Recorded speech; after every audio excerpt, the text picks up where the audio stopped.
Hey, what's up guys? Los here. Alright, so today we're going to tackle changing the distributor cap, and we're also going to be doing a rotor cap change. Now, I know this, for some of you guys, this is a pretty straightforward sort of job, but I just wanted to showcase here on how to actually get this going and how to do this.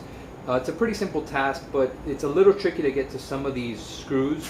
One of the things that it is a little bit of a challenge is actually getting to the screws back here, these hex screws back here.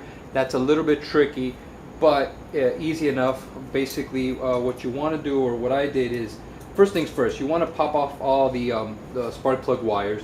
Okay, that's first. Second thing is you want to disconnect here you want to disconnect the harnesses here. Okay, so you want to, there's 1, 2, and 3. Okay, some of the power, the harnesses there themselves, and you want to make sure you got all this area clean.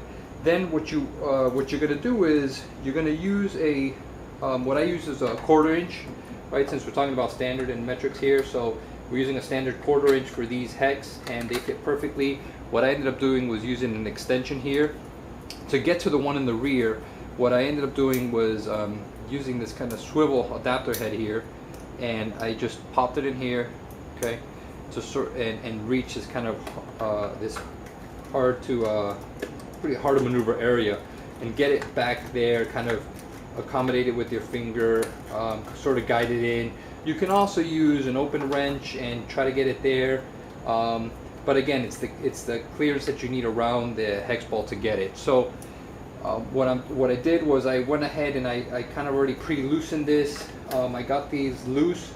Now what you and there's going to be 4. There's going to be 1, 2, 3, and 4. You don't have to worry about the screws falling off. If you bought a tune-up kit, which is what I did here, it's going to come with the cap. It's going to come with the rotor cap as well, and the cover is already here. So the tune-up is just coming with the distributor cap, and actually with the rotor itself, it's here, right? So the rotor cap. Now I went ahead and I already unscrewed 1, 2, 3, 4.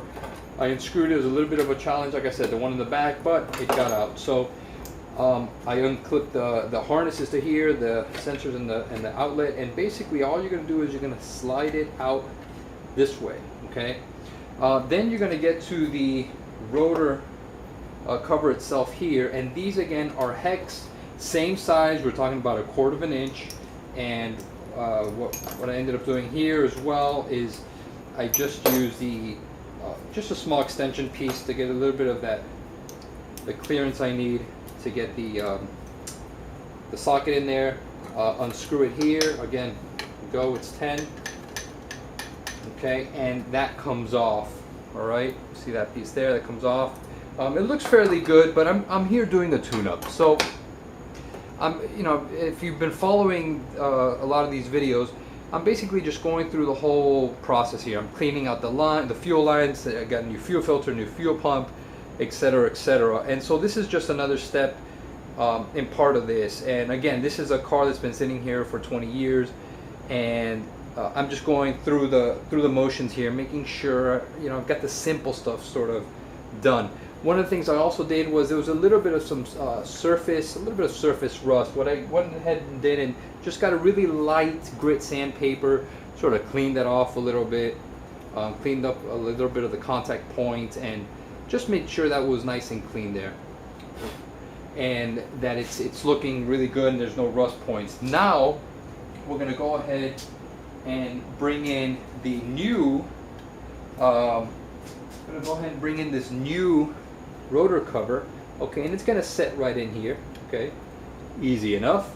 And one of the things with this rotor cover is that this one does not have the hex, but rather it has these screw, right, these Phillips types screws, and so it doesn't matter, potato, they fit in here.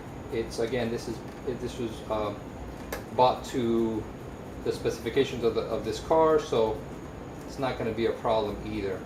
Again, you don't want to over tighten. You just want to make sure you got the right thing. If I was being proper, I'd go ahead and get a torque wrench, but it's nice and clean there. All right.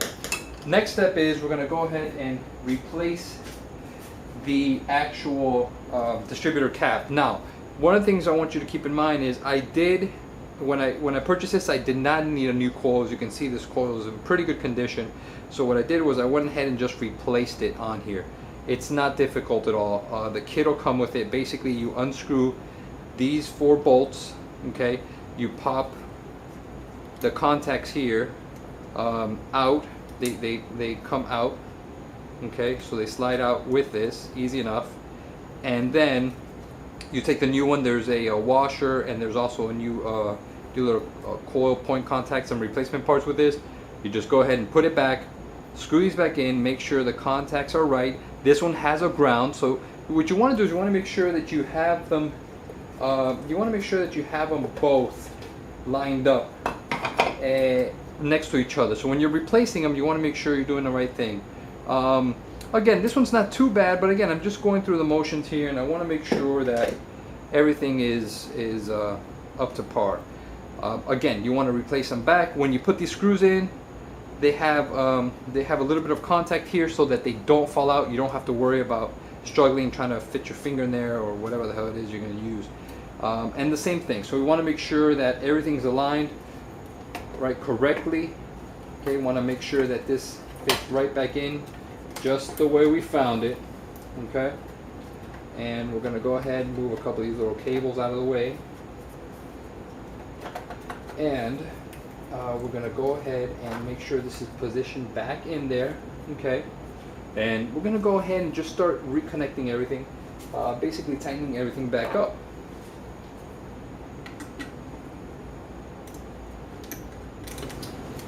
Okay, so here we are finishing tightening up the last screw in here. Alright.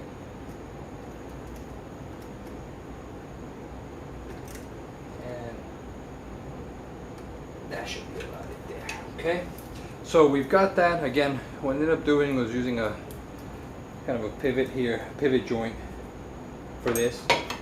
Then we've got the last component on here, which is the actual last cover itself. And this is pretty simple. I mean, we've already gone through this step, and we're just going to go ahead and replace that, mount it back on here. Okay, this is going to go mounted just the way it came off. Obviously, you're going to finagle it a little bit in here so that it fits. Find the way, and there you go. And next thing is next, and I'm just going to finish off with putting the screws back into here. Okay, same thing, hex, same way they came off.